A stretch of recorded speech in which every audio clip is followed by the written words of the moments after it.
Fantastic work on this series. I very much absorbed this balance between like a character-centered narrative and the big ideas you both have and the many clever inventions within this retro future world.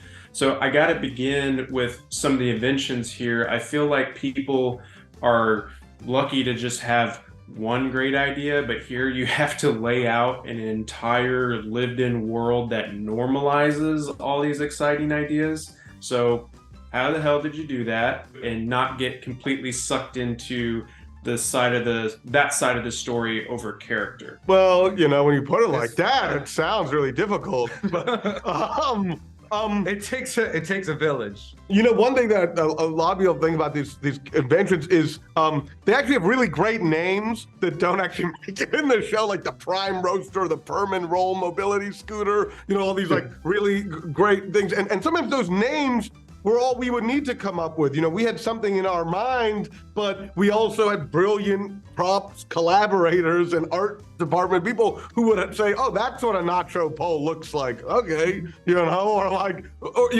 and there's some, to answer your question more directly, like there was a desire to make obviously bots that were a little useless. So you think about tasks that you didn't need solved and see if you can come up with something funny to solve them. One other important thing about all of the gadgets was that we desperately wanted to do them all practically. So we built, those bots are just puppeted by humans. They're just pieces of metal, and the thing launches newspapers, and the lawn chair goes across the road. Like it was, and that gives it that little thing, that little bit, and they're very dear to our hearts. But it was important to us to say, listen, the point of this show is a little bit is that technology or these gadgets aren't going to save us. They're actually going to fade into the background. And they should feel as though they've been that this is a world where they're lived in. We don't go around saying, "Oh my God, that guy's got an iPhone." It's just part of our thing. And guess what? They're also cracked and they don't work sometimes, and they run out of battery, and they do all sorts of things that aren't in the promise. So I do think that that's a little bit of how we started to conceive of it.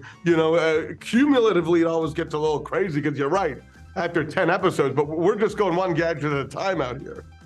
Yeah. I love what you said about just tapping into the frustrations of each of the devices, such as the speak into the typewriter thing. It's just really well done. The speakeasy. Yeah. So to kind of go home a little bit more into that, how did you decide that from scene to scene, like the self-making popcorn machines, and then just allow there to be some, like the rest of it to be kind of grounded in reality? To us, that's the thing of the show, is that it takes place in this setting that's kind of otherworldly and big and imaginative, but all the characters are real and living through real human dramas, and the acting is phenomenal across the board. That these are stories played at a pitch that we can all appreciate and all identify with, and the way that the setting and the characters sort of inform each other is that to us this is a show about delusional people. This is a show about people who tell themselves things about what their lives could and should be like. The same way advertisements tell us about what the world could and should be like once we buy the brand new gadget, like the thing where you speak into the typewriter.